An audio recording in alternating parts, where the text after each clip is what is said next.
Hey everybody, how's it going? Hope you're having a lovely day. In today's episode of You Will Own Nothing and Be Happy, we're going to talk about Spotify, a shit music streaming company that I don't think any of you should pay for. I remember Spotify back in the day. This is like 8 or 10 years ago. Every time we would fix a MacBook for a customer, if they didn't have a password on it and they configured it to automatically boot into the desktop in the operating system, you would turn the thing on and you would see this program that was just struggling to boot and struggling to come onto the screen as hard as it could. And it was always Spotify. This is the biggest bloated piece of shit I have ever seen in my life. I am a Fubar 2000 fan, Fubar 2000 for life, and I'm one of those crazy people that actually use those frisbees, those things that Gen Z probably thinks you use to play with a dog that have reflective coatings in the bottom that you could actually use to listen to music in better quality than what we have today. Remember how quality used to go up? You used to have like 8-track, and then after 8-track you had shitty consumer cassettes, and then you had CDs, and then you had super audio CDs and DVD audio, and now we kind of like, again, the end shitification of society, and then all of this with no digital rights management. And now you're kind of like, well, you have DRM and you can only stream it and you don't own it and it's 128 kilobit per second and a shitty encoder. It's just, ugh. Anyway, let's talk about Spotify today. Spotify is a company that is, in my opinion, a shit streaming company, and they have this thing called the car thing. This is something that you could put in your car because, again, why would you use an application on your phone that's free when you could just buy a piece of hardware that they can disable at any time? The idea behind this particular piece of hardware is that it's supposed to make it easier for you to be able to use the device in your car through voice commands. You have a knob over here, which could be for stuff like volume because, you know, cars don't have things like volume knobs. If that's not a volume knob, I don't know. I'm not going to spend $90 on a piece of shit that doesn't work to figure it out, and that is the point of today's video. So what they did is they decided to take this $90 product and discontinue it. Take a look at what it says over here on Spotify's page. Car Thing has been discontinued. We have made the decision to discontinue Car Thing. That means it will no longer be operational. This decision wasn't made lightly, and we want to assure you that our commitment to providing a superior listening experience remains unchanged. So if you use the Spotify app, that still works. But if you want to use this will not work. So they have the server capacity for their application to work and for them to stream music to millions of people every day, but they do not have the capacity to continue allowing this device that you paid $90 fucking for to work on top of your subscription. Why are you discontinuing Car Thing? We're discontinuing Car Thing as part of our ongoing efforts to streamline our product offerings. AKA, we wanted to sync customer experience with synergy.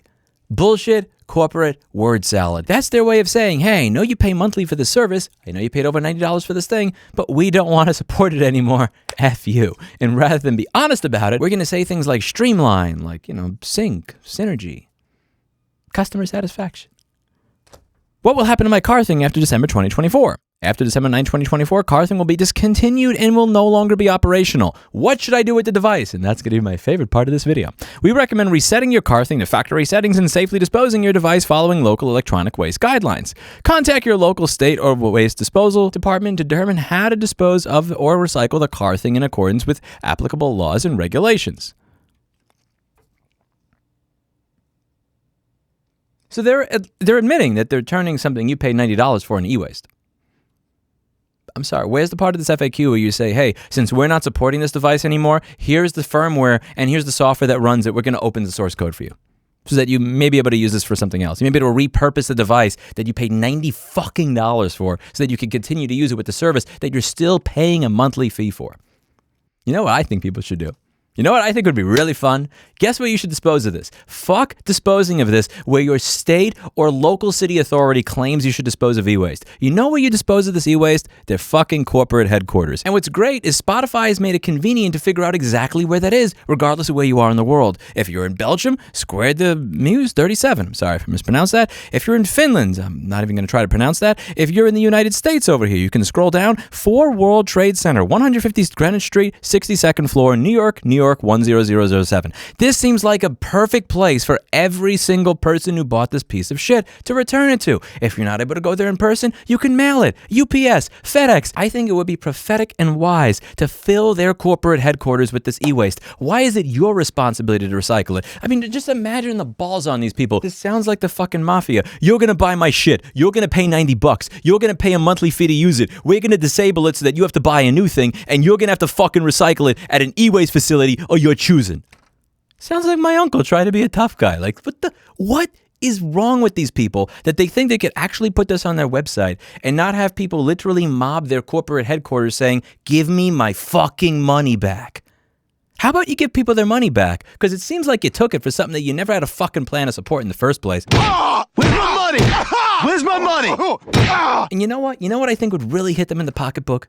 If every single person who watched this video filed a chargeback on their service. Not because you care about getting your money back on 1 month of service in exchange for losing $90, because it hurts their ability to accept credit cards, which I think they deserve. I fundamentally believe that a company that has stolen $90 of your money deserves to have this happen to them.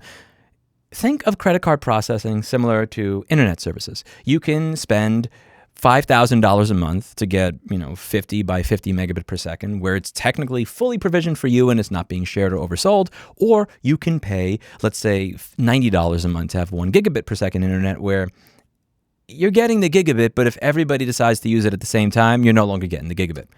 With credit card processing, if they get 10,000 chargebacks a second or a minute, their merchant services processor is going to knock on their door and say, hey, man, what's up with this shit? It's going to cause them a problem. And technically, you're not lying. When you file a chargeback and say service not as described, you paid $90 for this. You need to use Spotify services in order to use it, and they took that away from you without ever telling you that when you purchase this device, that they could disable it at any given time, and they had no intentions to support it.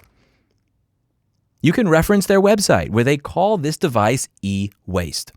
If you want to send a message to Spotify, I don't simply suggest that you cancel your service. I suggest that you file chargebacks on the last month of your service, 2 months, 3 months, 5 months of your service, however much is necessary for you to get back the $90 that they stole from you.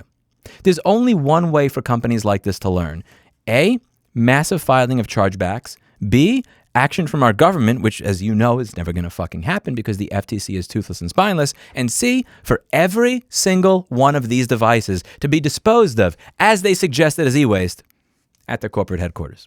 Let me know what you think in the comments down below. That's it for today. And as always, I hope you learned something. And for the younger Gen Z watching that still have their hair and hasn't turned white yet, consider using those Frisbees. I'm just saying. Again, they're not that bad. You get some CD paranoia, exact audio copy, something like that. You can even rip them into FLAC files and listen to them in original quality on your audio devices. You don't have to stream every single thing. You are able to listen to music. And here's the crazy thing about the old way it used to be. You could listen to music even if you had no service on your phone, because the file was stored locally. Think about it. Think about it. That's it for today. And as always, I hope you learned something. I'll see you all in the next video. Bye now.